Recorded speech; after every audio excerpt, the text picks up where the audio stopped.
There is a statistic that shelters track internally but rarely publicise.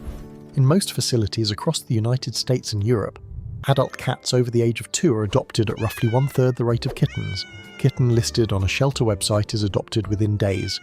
An adult cat can sit in that same facility for months, some for over a year. The reasons are predictable. Kittens are small, photogenic and blank slates.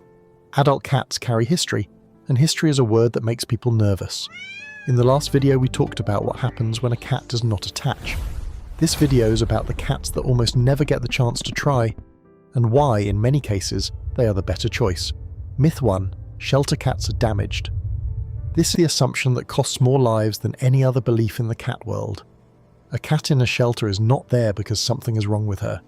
She is there because something went wrong around her. An owner moved, a landlord changed the pet policy.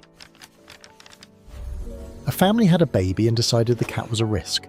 A person died and nobody claimed the animal. An elderly person went into care and the family did not want the cat. A couple divorced and neither took the pet. In the majority of cases, the cat's behaviour before entering the shelter was completely normal. What changes is the environment. A shelter is loud, unpredictable, and surrounded by the scent of stressed animals. A cat that was calm and social in a home can become withdrawn, aggressive, or shut down within days of entering a facility. Shelter workers see this constantly.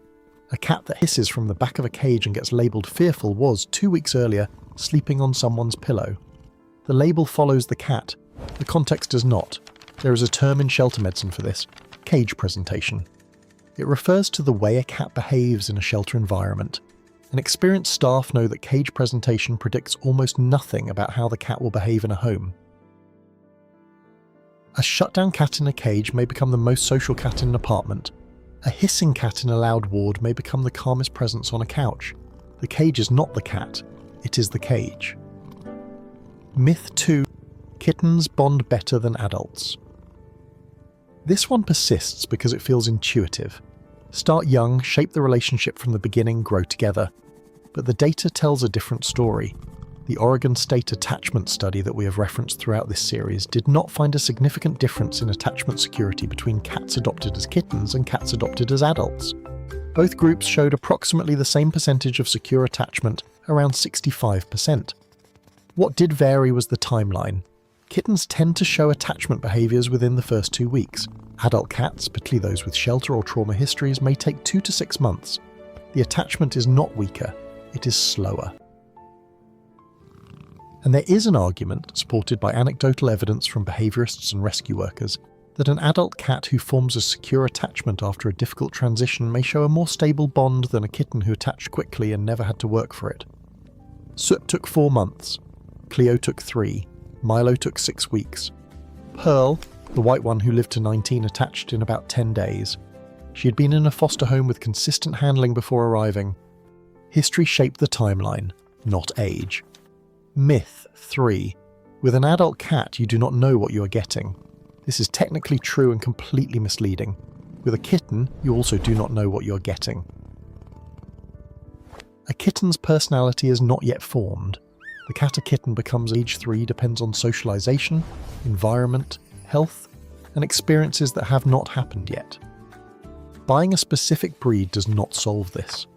We will discuss breed stereotypes in the next video, but the short version is that temperament variation within a breed is often larger than the variation between breeds. An adult cat, by contrast, has a formed personality. A 3-year-old cat who is calm, social, and good with other animals in the shelter is very likely to be calm, social, and good with other animals in a home. The behaviour is already there. It is not a guess. It is an observation.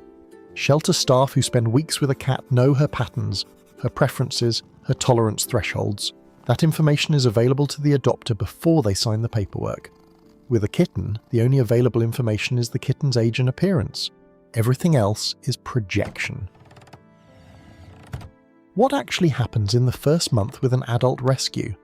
It depends on the cat's history, but the general pattern is remarkably consistent. Days 1 through 3 hiding. Under the bed, behind the couch, inside a closet. The cat is processing a complete environmental reset. Every smell is new. Every sound is unverified. Every surface needs to be checked. This phase is not failure, it is calibration. Days 4 through 10, cautious exploration. The cat emerges when the apartment is quiet, usually at night. She maps the space. She finds the water, the food, the litter box. She begins to register the human's routine, when the alarm goes off, when the kitchen sounds happen, when the apartment goes quiet at night. Weeks 2 through 4, the approach. If the human has been consistent, present without pressure, the cat begins to test proximity. A few feet closer on the couch, a brief appearance during dinner, a moment of eye contact that lasts longer than before. None of this looks dramatic, it does not photograph well, but each step is a threshold crossed in the cat's nervous system, and each one was earned by the human doing the hardest possible thing: nothing. The return rate for adult shelter cats in the first year is between 15 and 20%, depending on the facility. The most common reason cited by owners who return an adult cat is, "She did not warm up to us." In the majority of those cases, the return happens within the first 3 weeks. 3 weeks! The cat had 3 weeks to process a complete life change, recalibrate her entire sensory environment, and form a bond with a stranger. Most human relationships would not survive that test either.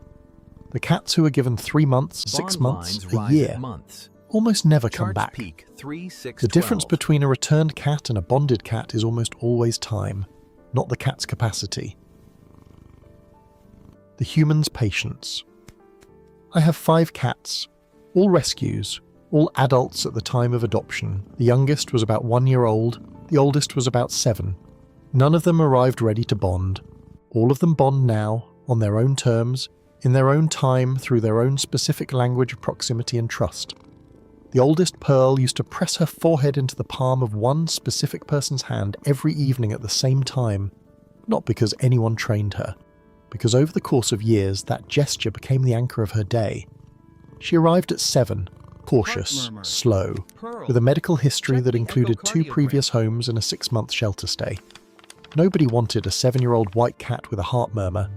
That first week she lived behind the washing machine. By month 3 she slept on the bed. By year 2 the forehead press was a nightly ritual that lasted until her last week at 19. That did not happen in the first week. It happened in the first year.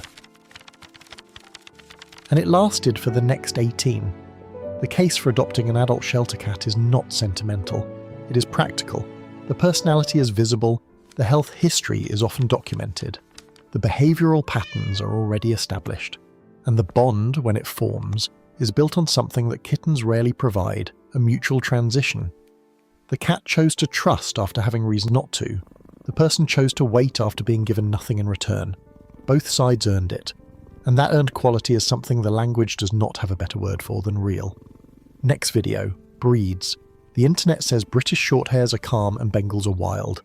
20 years of observation and 5 cats of no particular breed suggest something more interesting. Personality is shaped by experience, not genetics, and the proof is in the shelter.